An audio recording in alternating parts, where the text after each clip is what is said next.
Welcome into the Cam and Strick podcast, episode number 19. Yeah, baby, Cam Jansen with you. Yeah. I'm Andy Strickland, and man, you just never know, Cam. You know, I always look forward to talking to different personalities. We've had some really intense conversations, some powerful conversations.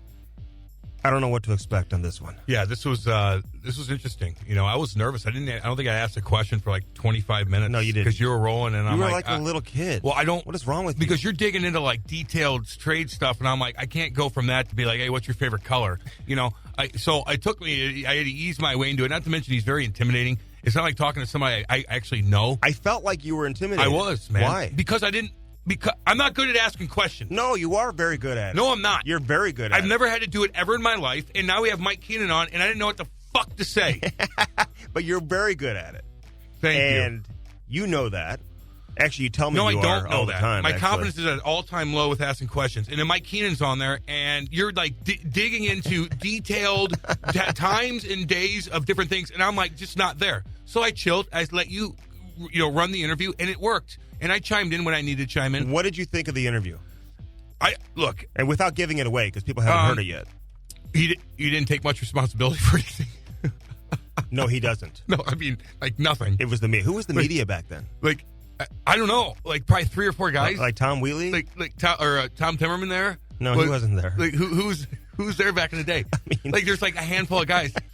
And then we asked them too. It was Dave Luking We asked him and too. Tom like, Wheatley, I'm pretty he sure. said that, he didn't have much back and forth with a lot of guys, and I'm like, really? It's interesting because I Like, always really? get the impression, it's not even the impression, it's just the reality of it. Like I've heard so many interviews. I've heard Brett Hall go on the record talking about his relationship with Mike Keenan.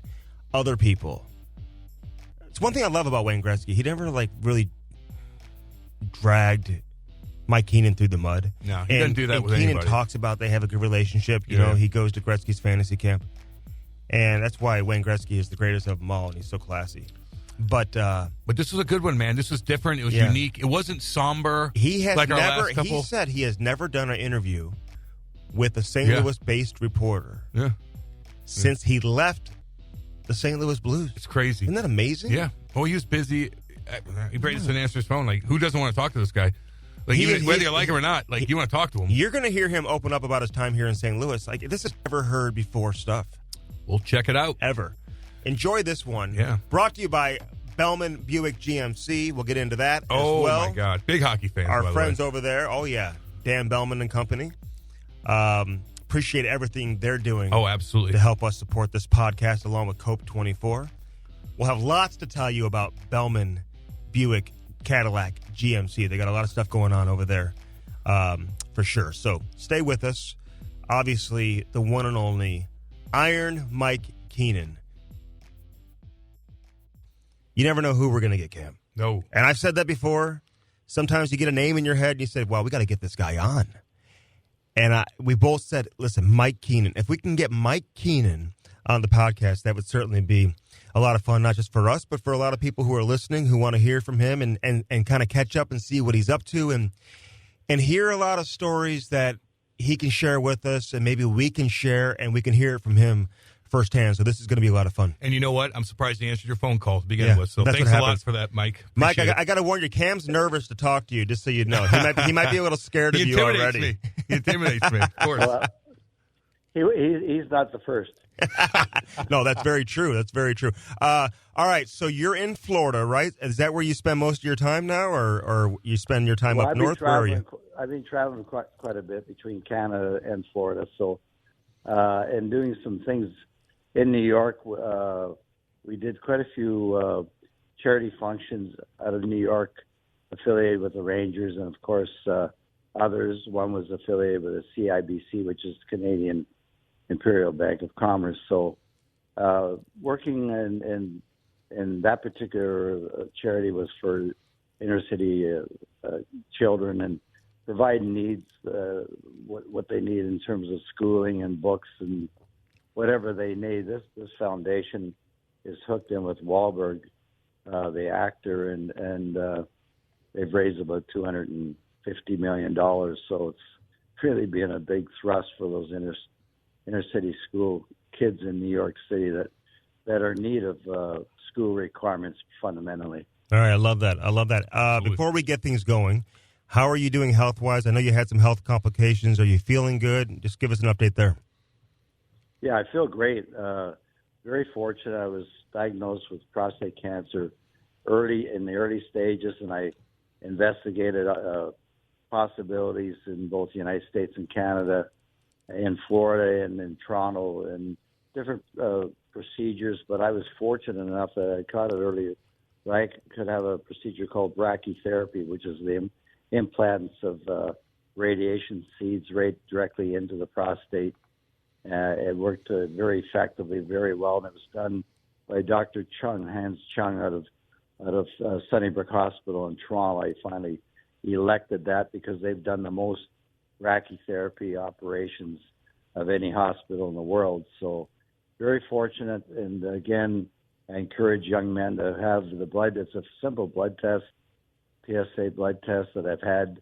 I started doing this when I was coaching the Blackhawks back when I was about 45 years old. So it's just an annual test or biannual, and was fortunate that I was doing this, and not particularly because there was any history or anything of that nature. I just wanted to monitor my health, and that was effective. So it turned out well, and I'm feeling great. All right, that's great news there. I'm thinking here, Cam obviously played for the Blues. He's from St. Louis. I'm from St. Louis. I've been covering the NHL for just over 20 years now. I can't remember the last time that I've heard you do an interview in St. Louis, Mike. How long has it been since you did it? Even though we've got listeners worldwide, international listeners here on this podcast, Mike, but when's the last time you've spoken to St. Louis specifically about your time in St. Louis, and we'll go around the rest of your career as well? I don't know if I ever have. Maybe since the time I was fired, I'm not sure. It hasn't been recent in any recent times, that's for sure. When I say St. Louis, and you reflect on your time here as the coach of the Blues, Mike, what's the first thing that stands out? How do you look back on it? Well, it was interesting because I was hired by Mike Shanahan, and he was a well-known leader in the community, and Jack Quinn, and both passed. But when Mike approached me after the debacle in New York, and I was being pursued also by the Red Wings, I went to St. Louis. Mike was very good to work with, and then he was working with a group or committee in St. Louis, and they decided to fire him. And when they did, I can't remember the individual's name. It was before Jerry Ritter, who was working for Budweiser, but there was an accountant who came in and really was focused on numbers and finances. And one of the first marching orders I had was to trade Brett Hull, Al McGinnis, and Brendan Shanahan because of money. And they were all making over $3 million at the time. And I said, that's going to cause a real reaction here in St. Louis. It's not going to be very popular. And they said, well, we live here, you don't, and we need to cut the budget. So obviously I said, well, I'll try Brendan first. He's the youngest, and I made a great trade with Chris Pronger. But nobody knew Chris. He was 7 years younger, and there was a big outcry about that. And you can't tell anybody that you've been ordered to do things by the ownership group.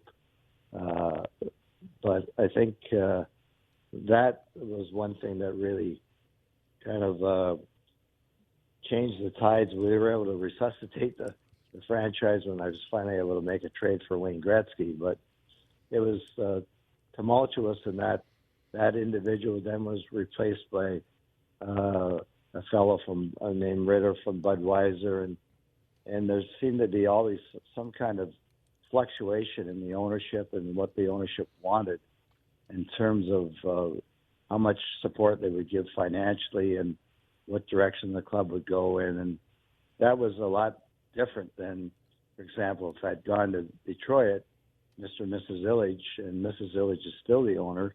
Mike's passed away, but it was consistent. And that was a disruptive part of what occurred in St. Louis for me. Wow. We have so many different directions to go in, and we're going to try to hit on as many. But you said debacle in New York. First off, Why did you leave New York? And looking back on it, Mike, I mean, there's some talk that you weren't being paid your bonus money on time. You can kind of touch on that if that's true. But looking back on it, is that a decision that you regret, considering you had just won a Stanley Cup? You were there for 1 year, and just the roster that was in place and maybe what could have been in New York. Do you wish you wouldn't have left there? That's correct, but I was somewhat forced to leave. It's not that I left. Neil Smith didn't want me there. And again, the same thing kind of happened in St. Louis. Stanley Jaffe was the president of Paramount, and he wanted me very badly to coach and be part of the Ranger organization. And I went there, and Bob Gukowski, Stanley was the chairman, Bob Gukowski was the president, Neil Smith was the general manager. I don't think Neil really was too enamored with me, but was pretty much ordered by Stanley Jaffe to go and get me, which he did. And then in March, Paramount was purchased by Viacom. Sumner Redstone bought Paramount, and they fired Stanley Jaffe. Well, I knew then I was in trouble because Neil really didn't want me to begin with. And now the guy that was my best supporter and biggest supporter was fired from the company. So when it all came down, Neil flew to Toronto to try to make some kind of agreement with my agent, Rob Campbell, to have me depart. And the strategy was that he wouldn't pay me my bonus on time, which he didn't do. Mm-hmm. Anyway, the long and the short of it was I didn't want to leave, but I felt I couldn't do the job unless I had the support of the manager, which I didn't. You know, Mike, it's interesting because when you were coming to St. Louis, I mean, there was such a celebration of the fact that Mike Keenan was coming here to coach the Blues, and he was the guy that was going to get this franchise over the top, get them to a Stanley Cup. I mean, you guys had a lot of success. Actually, your first year, the team was pretty damn good.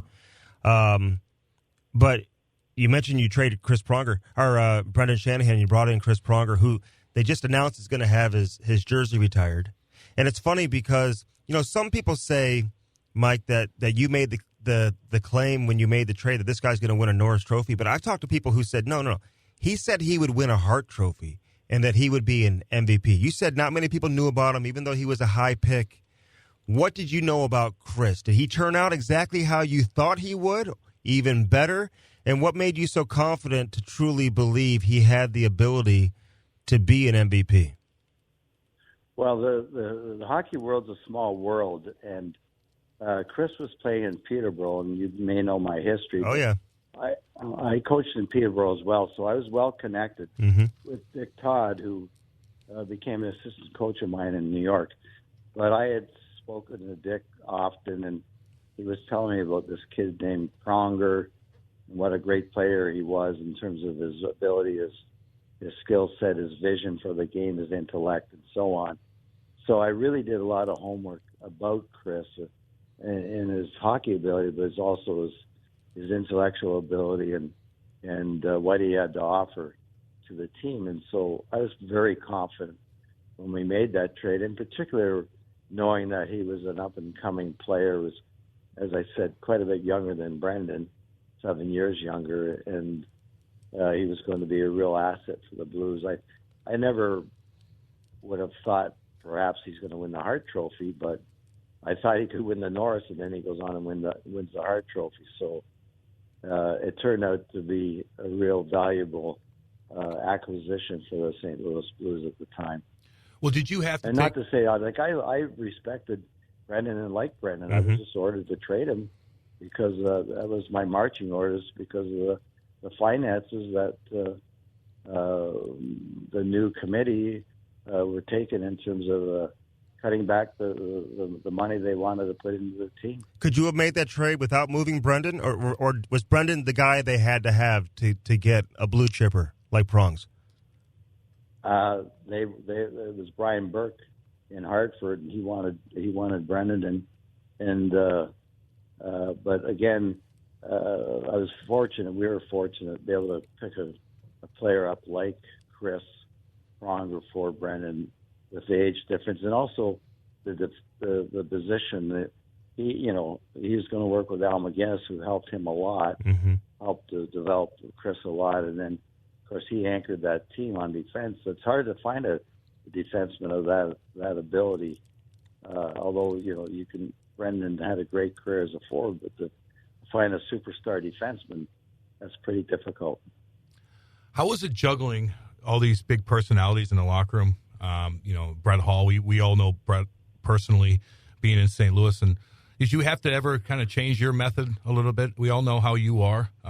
Was it tough trying to juggle these big boys that you've coached over the years? And how'd you try to do? Did you try to do anything differently, or were you just, I'm going to be myself, this is the way I am, and this is the way it's going to be?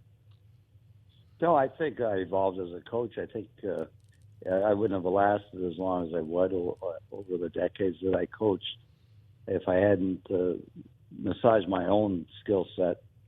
You don't have to shortchange yourself in terms of principles, but you have to build a different methodology, and I was able to do that. I also am doing a podcast with Scott Morrison. We had Brett on, and I said to Brett at the time during the podcast, and I've had a lot of contact with Brett. He and I worked at the Gretzky Fantasy Camp together for many years, so we got to know each other a lot better. And I just said to him, I was the teacher, I was the leader, I was the person in charge, and I regret that I didn't handle you as well as I should have or could have. And I would say of all the superstars that I coached, that was the one, and I'm quick to admit that I could have handled him better to get a better relationship out of him and maybe more production from the team. But he was pretty good, very good in the fact he said, Mike, once we were both headstrong, but once I put the jersey on and you got behind the bench, we were on the same page. So he had good numbers and was doing well. And to handle all the stars, they actually are the easier people to handle as far as I was concerned. And I had so many Hall of Famers in so many different teams. It was the guys that were on the fourth line that thought they should be on the first line that were more difficult to handle than the stars. Well, you would have liked me, Mike, because I always knew I was supposed to be on the fourth line. Maybe the fifth perfect. Line. Well, there was one individual came in one day, said, Mike, I shouldn't be on the fourth line. Tell me why I'm on the fourth line. I've got a lot better skill set than you think I have. And I said, you know why you're on the fourth line? And he said, no. I said, there's no fifth line. Well, there you go. Only in practice. I watched that podcast, by the way, that you did with Hall. It was interesting because, listen, you guys, man, I mean, Brett Hall and Mike Keenan. Oh, my God. It just, I mean, as a kid, watching it from afar, I wasn't obviously covering the team at the time, but, he's made a lot of comments about you. Mike, do you feel like you've been portrayed unfairly? Has it been accurate? And is it difficult for you to hear some of the things that have been written and said about you over the course of your career, specifically here in St. Louis? Yeah, it was particularly in St. Louis. I still remember going there and being well received and making one of the biggest trades in the franchise history, if not the biggest one. Anytime you could acquire Wayne Gretzky, I think that's a pretty big trade. And if you look back at the trade and the young players they gave up, none of them really panned out to be, long-time great NHL players. So I could never understand, and I went to St. Louis after and as a coach, and they booed me, and I put up my hand and waved, and that sort of relieved them a little bit. But I didn't really understand why the media went the way they would.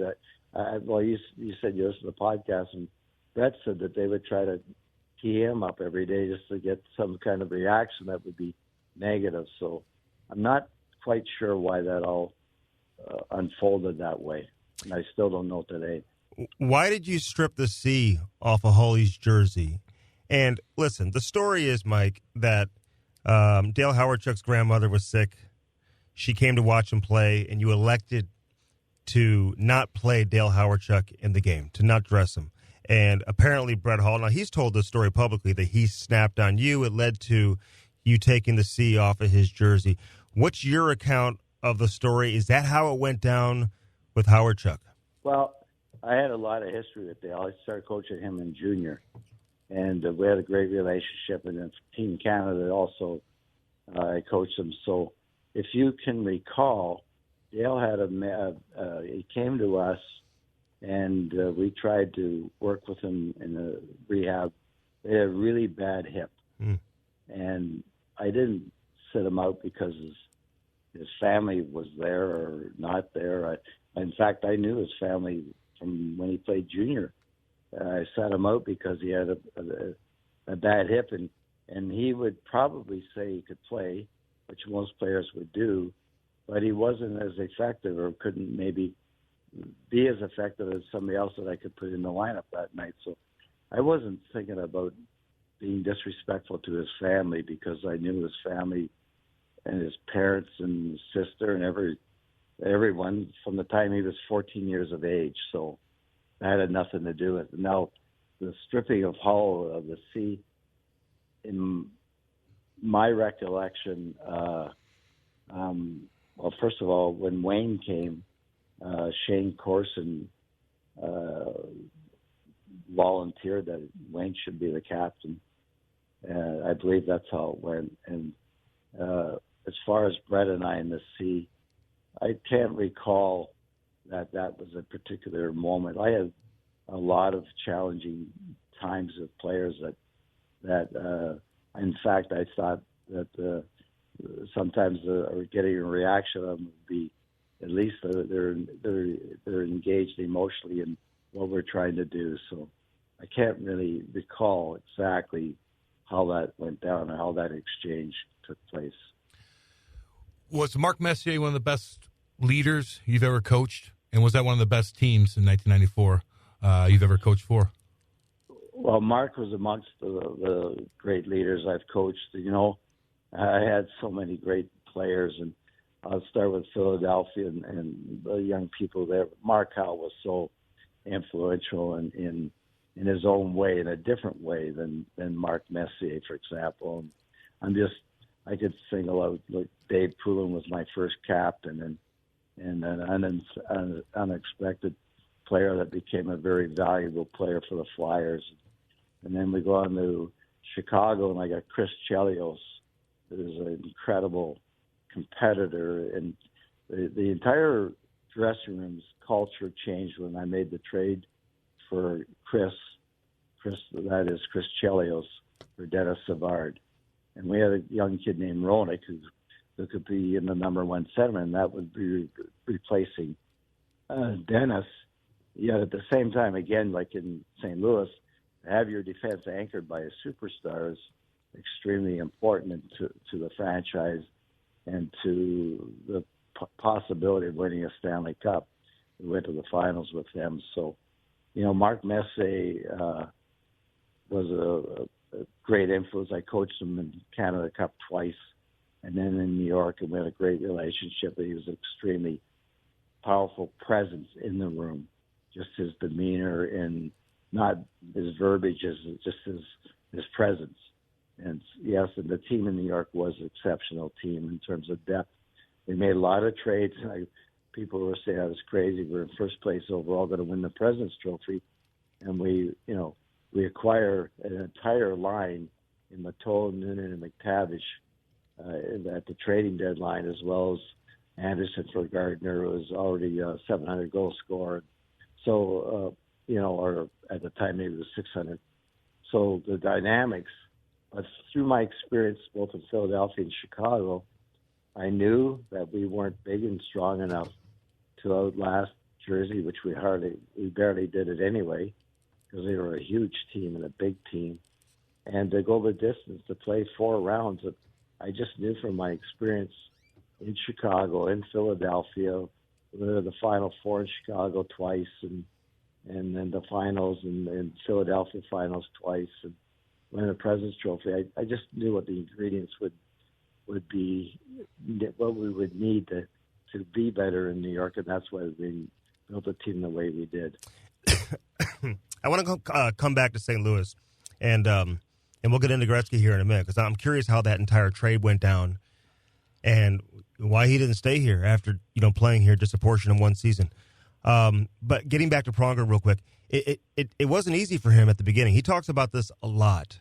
Did you ever second guess yourself? Did you ever say, wow, maybe this kid isn't going to be as good as I thought he's going to be when he was struggling at the beginning?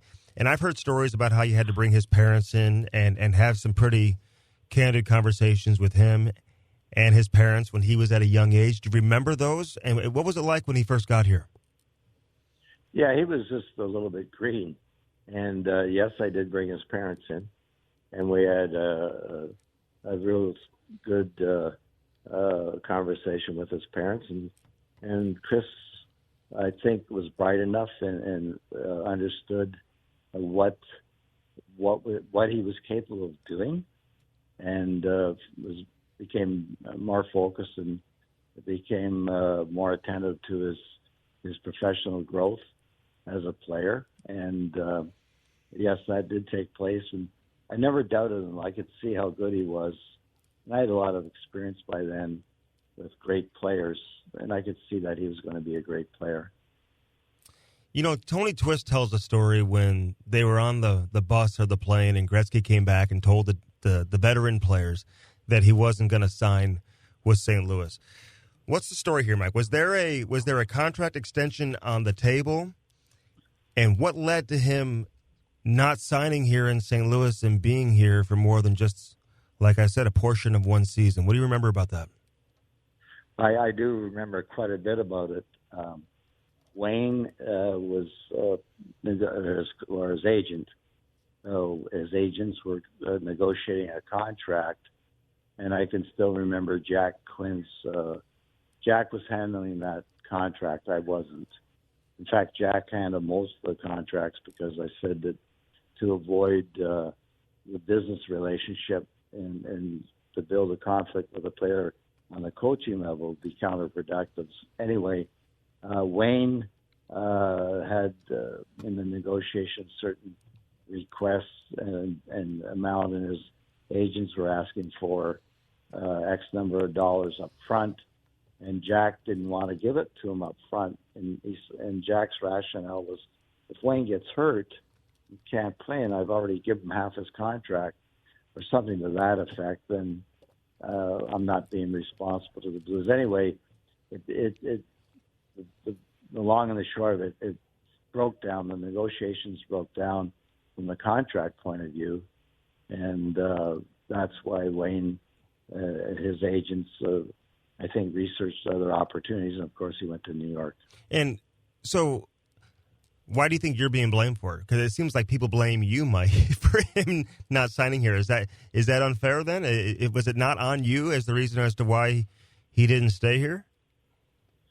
That's correct. But again, I couldn't control the media, and you can't once they get things rolling and make up their own minds in terms of what transpired. And again, I wasn't even involved in that negotiations with Wayne's agents. I was his coach, and I told Jack, and I just mentioned to you that I didn't want to get involved with that because I wanted to remain as his coach, and Jack had a business experience, and Mike Shanahan as well. Mike wasn't there then, but as far as I can recall, he was let go before when Wayne arrived. But Jack had a lot of experience working with Ron Caron previously, so that's where it just became a breakdown in the negotiations for an extended contract. Yeah, and we appreciate how candid you're being here because, listen, there's other stories, Mike. We hear about these over the years, how you went and tried to talk to Wayne at the Ritz-Carlton at his hotel. Maybe you brought some beer with you. He didn't want to talk. Like how would you describe your relationship when he left here versus when he came? Because obviously you always had a ton of respect for him, but you had a real good relationship for him when you traded for him here in St. Louis. Did that impact your relationship with him in a negative way after he played here in a Blues uniform? And tell us about that story at the Ritz-Carlton. Yeah, I think that Wayne was disappointed. And Wayne and I are great friends today and remain great friends. But I think he was disappointed in the negotiations. And I tried to bridge that disappointment.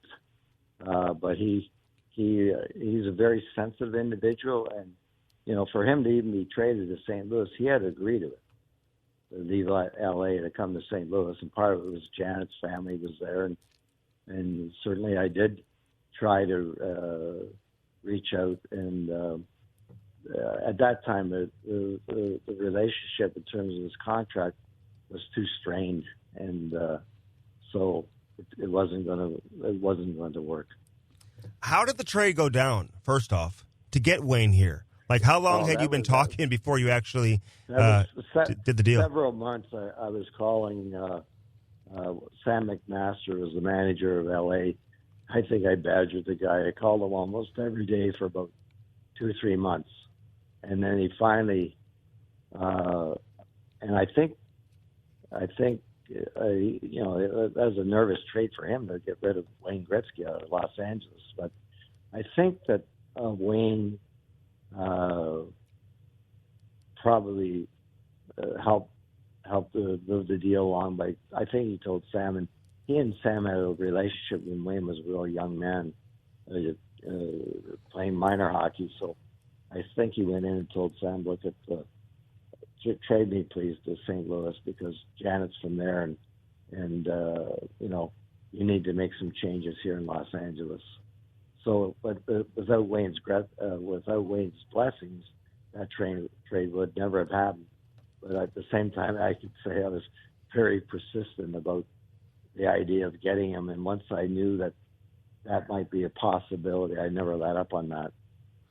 How did Holly and Wayne play together? I mean, you must have saw some nights where they're just unbelievable. They actually had to adjust each other early because unlike Yuri Perry, for example, who would come from behind and Wayne would find him and feed him, Brett was always ahead of him. And I remember that conversation the two of them had, and Wayne would say, Brett, wait for me, and I'll get you the puck. I'll put it right in your stick, but you got to wait for me. Be a little bit more patient because Brett really liked to get going and move quickly through the neutral zone, and Wayne was a little bit more deliberate, and in particular, he liked to do the turn-ups, so inside the blue line and look for Holly. So that was an adjustment they had to make.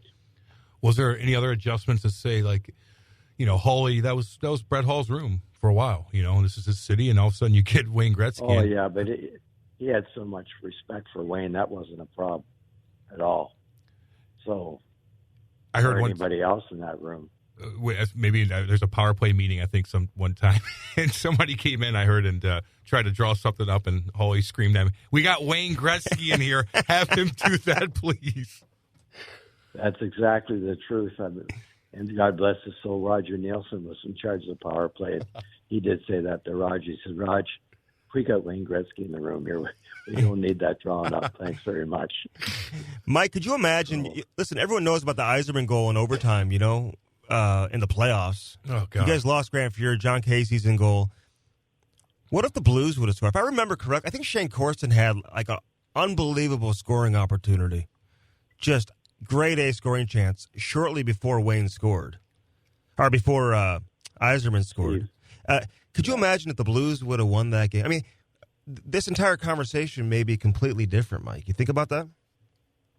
Yeah, I do. And Wayne has always said that, and God bless John Casey for his ability, and he did as well as he could, and he did exceptionally well, but it wasn't Grant's fear. And when Grant got hurt, and it's maybe Cam can explain it, but there was a little bit of a hesitation in our game from an offensive point of view. They were just not feeling as free as they should, or as they were when Grant was in the net. They had so much confidence in Grant that they would take risks and make mistakes, and he would bail them out. But they weren't willing to make those same mistakes or take the same risks when John was in net. And Wayne has always said, if we had, and no disrespect to John again, that if we had Grant in the net, we would have probably won the Stanley Cup that year. Yeah, we actually skated with John Casey last night, to be honest with you, Mike. We have an alumni skate that we all skate together. And he's not bad, actually. He plays out. He plays out, too. Maybe you should have had him play out. Yeah, play defense. You should have had him play defense instead of goalie, maybe. But actually, no, he's a good man, and he did a good job for us. But He did. he's not the Hall of Famer that Grant Fuhr was. Did Kyprios, when he fell into Grant Fuhr, like, remind us of that story? Was it on purpose or what? Accidentally on purpose. Oh, yeah. I've been there That's the before. way I describe it. Yeah. And that really changed the entire complexion of your season, right? I mean, completely. It did. 100%. I mean, you can't win a Stanley Cup unless the goaltender's spot on and exceptional in terms of ability. And I coached 7 Vezina Trophy winners, and I know the difference. So, yeah, that was a big blow to our team. And it was a big blow to your team when Curtis Joseph got hurt, too. The year we won the President's Trophy, and Ryan Sutter was coaching. You guys St. Louis ended up a point behind us, and we get beat out in the first round by Minnesota. And the Blues think they're ready to rock, and then Curtis gets hurt, and same story for them. So you can't do it without an exceptional goaltender. Well, all you have to do is go down to the minors and find your third string, just like the Blues did last year with Jordan Binnington. Yeah. You have to be lucky. We did the same thing. I don't know if you can recall in Philadelphia, and Pelle Lindbergh was killed. We were able to dip into the farm team and find a guy named Ron Hextall. Oh, yeah. So sometimes you get real lucky. Mike, everyone always, brings up the stories about how you pulled the goaltenders, and you just. What was the thought process there, like in doing it? I mean, did you just really have little patience? Was there a strategy in mind? What led to you doing that as often as you did? Well, the first thing was when I came into the league, most teams, not all, but almost all teams, were playing goalies 50-50. And I said, it doesn't make any sense to me. If one is marginally better or even a lot better, why wouldn't you play that person more? So I'll give you an example of Eddie Balfour. So Eddie finally makes our team. I don't know if you know, I sent him home twice. I said, you're not ready yet. But when he came, I said, Eddie, you're very capable now. I said, I'm going to play you, and a good example is Grant Fuhr, how many times I played him in one season. But I'm going to play you at least 75% of the games, if not more. But I may have to pull you from time to time. Nothing to do with your ability. But maybe to energize the team, and I would do this a lot if I didn't think the officiating was going well, to give me time to get after a referee, to give us a time if I needed a timeout, if I needed to rest a penalty killer or rest a power play unit, or I used it as a form of timeout as well. And I would tell the backup, you take as much time as you can to get your equipment on, to get ready to go back in. And then oftentimes I said, you're only going in for one whistle, then you're coming back out, but I want a timeout. So there was a lot of different reasons why I did it. Yeah, in 87 you did, I believe, with Hextall and Chico Rush. I think you pulled him 5 times in one of those games. One game. 5 times. A lot of timeouts. I can remember that game. It was in Edmonton, and Edmonton had a 5-on-3, and I pulled the goalies and changed them. And Gretzky actually come over to the bench to stay there. It was right beside us in the old Edmonton building. He says, what's going on? What's going on? And Glenn says, I don't know. So they didn't get a shot on net in the 5-on-3. So it was enough to distract them, the greatest team ever, because Wayne was preoccupied that I pulled the goalie in a 5-on-3. So I love it. It worked that particular time. Hey, listen, like I never got to cover you. I wish I did. It'd be so much fun just to kind of be able to see how you work from day to day, Mike. Because, you had this reputation, this persona, Iron Mike and all this. Did it matter to you if your players liked you? Like, what was your approach? Did you want your players to like you? Did it bother you if they didn't? Did the negativity surrounding you ever get to you? Did that bother you? Did you ever want to change the perception and be like, hey, listen, I'm not this bad guy? Or did you just not really ever care, Mike? I didn't particularly like it because I thought it was media-driven often. I wanted the respect of the players, which I had. I think I had over my career. Whether they liked me or not, it would be preferable if they did. but I understood why they might not, because I've asked them to do things many times that they didn't think that they could do, and that's frightening. That's scary.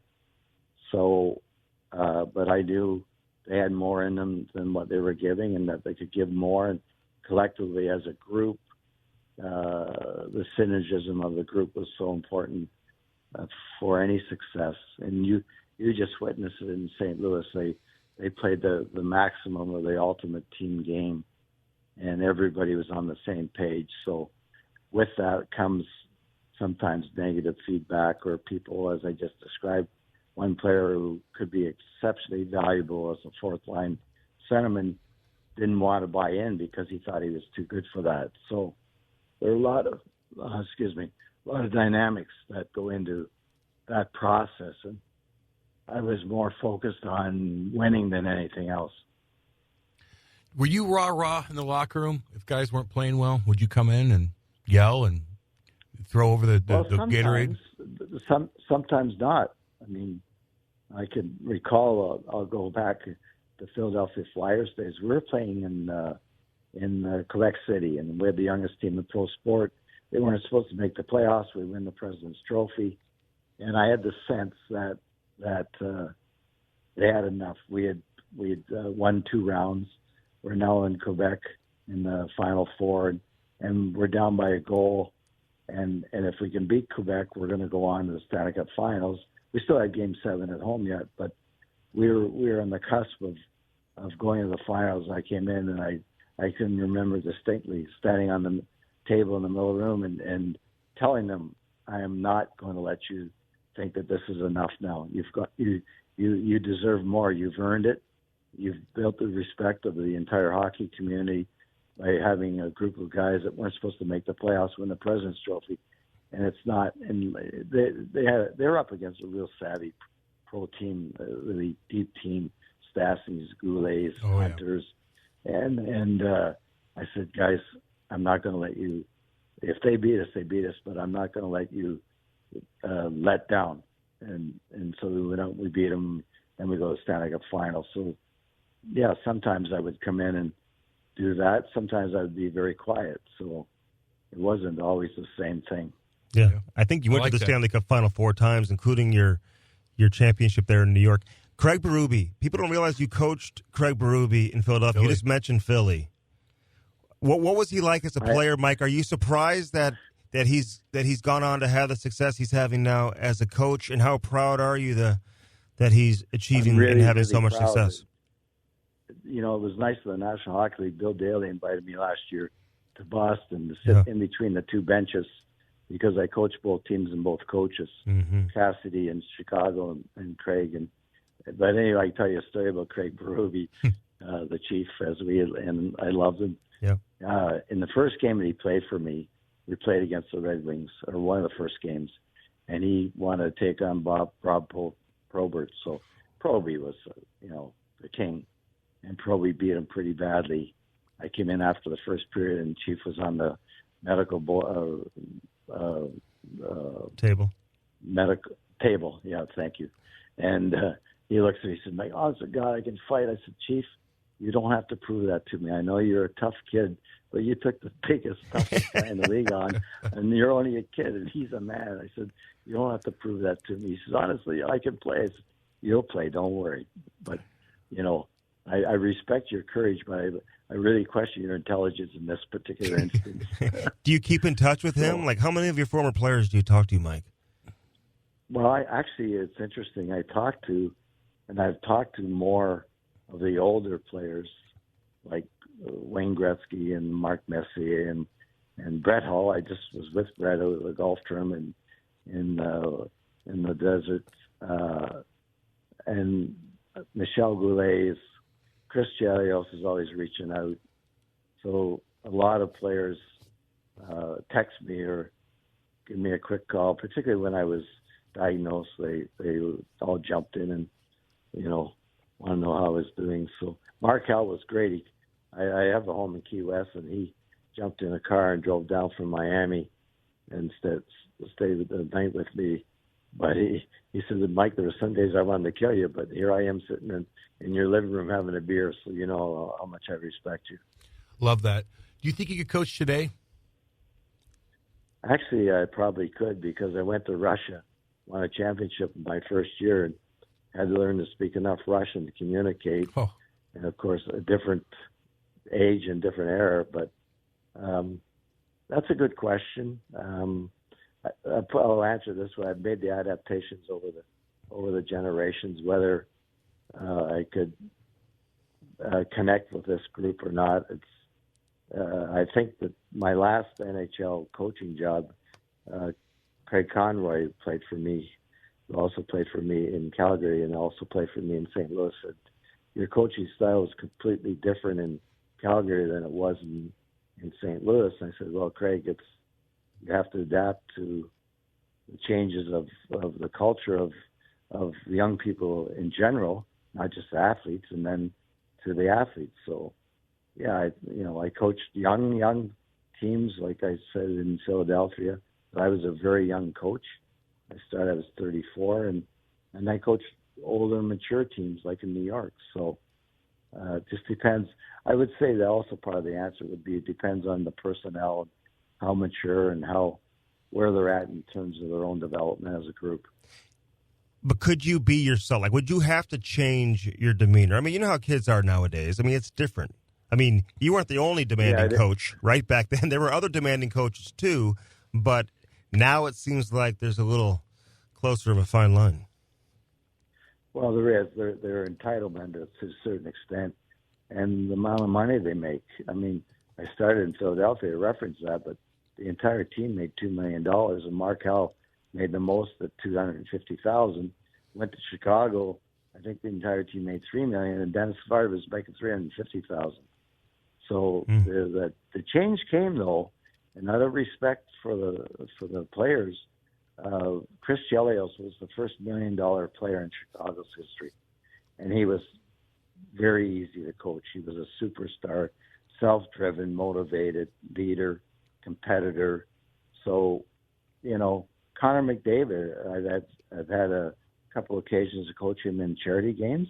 He is so respectful. Mm-hmm. He's calling me Mr. Keenan and Sir on the bench. So, depends on the people that you're working with. Yeah. Oh, you mentioned Russia before we let you go. How was that experience? Are you glad you did it? I know you had some success there. You won a championship, but do you wish you would have done it earlier in your career? What was that like? Well, I didn't have a choice. They called me out of the blue, and it was a great experience because I lived in the middle of Russia and Siberia. It wasn't fancy Moscow, St. Petersburg. It was where people couldn't speak English, any English. And for the most part, there was 500,000 people, probably 100 could speak English. So you'd never run into them. And I had to learn to speak enough Russian, which I did. And also teach the game in a different way because it was all Olympic-sized ice surfaces. So the game is very different. The demands are very different. The aerobic energy used is completely different. And then the travel was extensive. Oh. I don't know if I understand it. Like, it was Europe and Russia. So the farthest west team was Czech Republic or Slovakia. And then we go as far as Vladivostok, which is the Sea of Japan. So that's a 12-hour flight. And wow. You get off the plane and play and adjust and make all those. Now, when I came back here and started laughing, when we were flying from New York to Vancouver, it was 5 hours and everybody was complaining. So a big difference. But it was interesting. I really enjoyed it. Were you Iron Mike there? Were you the same guy? Were you the hardcore? No, I was firm, but I didn't have to be. They all knew me. The entire country knew me because of 87 and 91 Canada Cup. Oh, yeah. Mm-hmm. Particularly 87 when I coached against Tikhonov. It was the last time Canada played against the Soviet Union at that level. So they had broadcast. Everybody in that country already knew my face and knew who I was. And the players expected me to be, Iron Mike. And I just had to be myself, firm, but, fair. And I didn't go overboard in terms of having to think that I should be like that. I already had the reputation, so I didn't have to do anything to reinforce that. And they responded really well. They were actually very good people to coach, very easy to coach. Mike, how did you get into coaching? Like, what was your playing background? And like, who had the biggest influence on you, do you think, in terms of your personality? I started coaching high school hockey, and the first coaching that I ever did, and I got the bug for coaching, was box lacrosse, at Forest Hill Collegiate in Toronto. I was a high school teacher. And then I started coaching at various levels. And my first real hockey coaching job, you'll be surprised, I was a player. I played minor pro after graduating from St. Lawrence University on a scholarship, and then I went to grad school and played at the University of Toronto, and then I went to minor pro. I won a championship there. I won a championship as a player at U of T. And so I became a playing coach for Senior A hockey for the Allen Cup. I don't know if you remember that. I also had been in the Olympic program with Father David Bauer up until for the 1980 Olympic team. But Gabriel Pete's come and asked me to coach and be the manager, so I dropped out of that program. So that's how I got started. Most influential was Tom Watt, who had won 11 championships in Toronto. And I was a player for him, and we became great friends. I would say Roger Nielsen, who my relationship with Peterborough and all the video and all that technical part of it, as well as Tom, international part of it. He had traveled so much internationally and learned from all the different nations. And then Scotty Bowman hired me as his first coach in Rochester. So I would say those three people had the most influence. And Tom, particularly, because I was with him longer than Roger and Scotty. Are you watching hockey every night? You watch the current game? Who do you like? I watch it from time to time. I think they're great athletes. I don't watch every night, but I watch a lot. I think they're great athletes. There's some things I would change about the game, about the rules. They're well trained and they're well schooled and they're well coached. But to me, it's almost at one time teams used to have a personality. You played the Broad Street Bullies or the Philadelphia Flyers or the Chicago Blackhawks. You don't want to go into our building and play there, or you go into St. Louis with the Brian Sutter group, and you know it's going to be a hard ass game, and the divisional groups and the fighting and everything else. That's passion and intensity, and yeah, these kids have the intensity, but not at that same. I don't know if they're invested for 80 games quite the same. I don't like the fact that they take out the red line because the greatest thinkers had to think the game through the neutral zone, and now you can post up, chip in on the hunt, and do the opposite, and it could go like that for several shifts. So there are some things I like to see them not take the goaltender's ability to handle the puck. That's a well-earned skill, and let them, if they've learned it well and done it well, let them use their skill. So there's just a couple examples. Interesting. Well, we know you have a podcast. Tell us what it's called and who you're going to get next as a guest, besides Andy, of course. I'm doing it with Hall of Fame writer Scotty Morrison. You guys probably know him. Yeah. He followed the NHL for years. For sure. And it's the vehicle that we are on is with the Hockey News, who's now affiliated with Sports Illustrated. And you're probably familiar with those platforms as well. So I've right now, up until this point, we've had Brett Hull and Michelle Goulet. And then we did a couple without because they wanted, or Scotty wanted to ask me more questions than having a guest. Like, I've taken a lot of your time today. So we haven't decided on that yet, but we're going to do that soon because our next podcast is next Wednesday, and then the following Wednesday we'll have a guest, but we haven't decided it's going to be yet. Well, right on, Mike. Look, I appreciate you taking the time. I hope you feel great, And, we learned a lot from you today. Yeah, appreciate it, Mike. And Cam is sweating profusely, by the way. I'm so nervous. I'm so nervous talking to you. It's unbelievable. I'm not going to lie. Tell him you don't bite, that it's okay. I wanted you as a coach, by the way.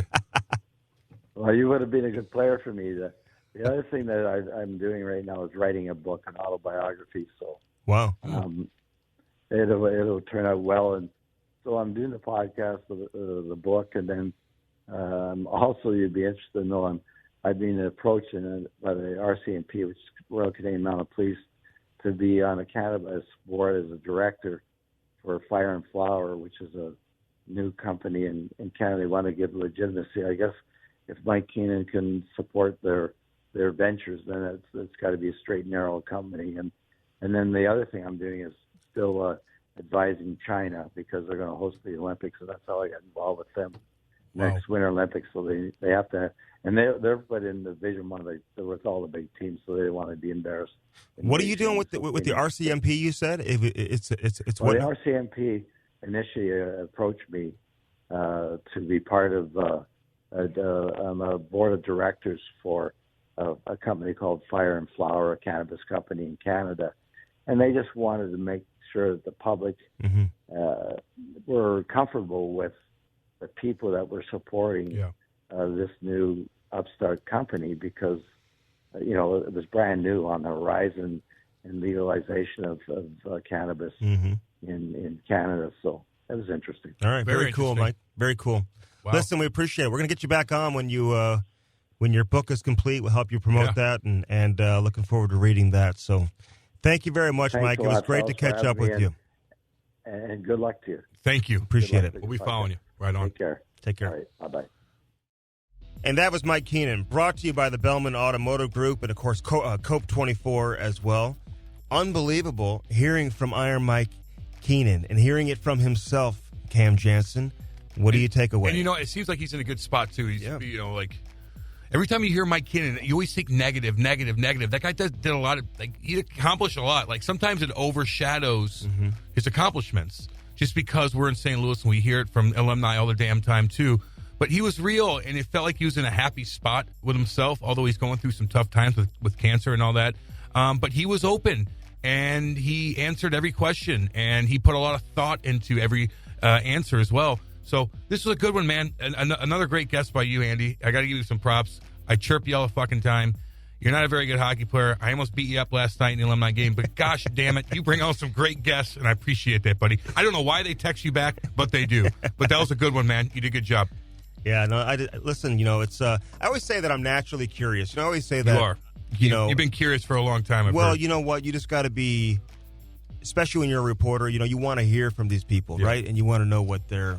And we did. And he answered every question. What they're all about. And that era of blues hockey, it was before I came around the blues. Yeah. And all you go by is well, that's the era that got us into hockey. Is secondhand stories. Totally. And, I've never had the chance to interview Mike Keenan before. I've been around him when he's come in town coaching other teams, when he was coaching Calgary. And, you go to his, press conference during the morning skate or whatever. But this is completely different. And, to hear him talk about his relationship with Brett Hall, which they didn't have a good one, let's be honest. No, I know. But although he kind of made it seem like it was okay. Well, they've turned the page. I think they're grown adults. Oh, he's on his podcast. And, they're able to do that. I mean, two strong-headed personalities. Oh, my God. Just going head-to-head. Butting heads every day. I mean, sure. I mean, I don't know. I don't know how you could deal with. I mean, we know how tall he is. Let's be honest. Yeah. He's not an easy guy to deal with by any stretch of the imagination. But it was interesting. That was good, man. That was good. He opened up, and I'm glad you guys got to enjoy it. Absolutely. I'm glad you were nervous. I was a little nervous. Come on. I don't know. It is what it is. Be a big boy, will you? I'll try. Golly, thank you, guys. Cam Jansen. All right, the Bellman Automotive Group. Cam, they've been in business for 45 years. You know that? I know. They've relocated out to Troy. If you're looking for a car, a Buick, a Cadillac, GMC, could be right across the street, could be a Chrysler, could be a Jeep, could be a Dodge, could be a Ram. Whatever it is, man, go see our friends, Dan Bellman and everybody over there with the Bellman Automotive Group. The one thing I love about Bellman, and I've been saying this for years, I've been trying to get some business and do some business with Bellman because he is synonymous with blues hockey. Absolutely. They've been, supporters of hockey here in St. Louis I mean, For forever, years. for years Yep. and years and years. And so obviously it's a good fit for what we do. Back in the day, they had dasher board signs at the arena. Remember that? Oh, yeah. And at the Blues training facility at the Mills when it first opened. Oh, yeah. So they sponsored several teams, camps, rinks as well. But they relocated to Troy and opened Bellman Buick GMC Cadillac in 2014. Yeah. And they'll come to you, too, by the way. And they're great people. They have it all out there. Go check it out. A lot of hockey fans out there, too. Tons out there. But they do great work, and they'll have the right vehicle for you. They'll come to you. They're trustworthy, and it's a cool place to support. It's a hockey family, and of course, they support the Blues. Got to give a shout out to his business partner, by the way, Doug Conan. Oh, yeah.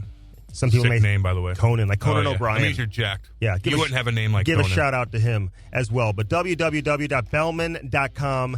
That's the website. Get yourself a new car, and if you can't get out to Troy, they'll come to you, baby. And certainly take care of you like they are with us here on the Cam and Strick podcast. Also, Cope24. Visit their website, cope24.com. Changing our parenting experience. Great They're work. doing great things They do great work here in St. Louis as well in terms of impacting the community.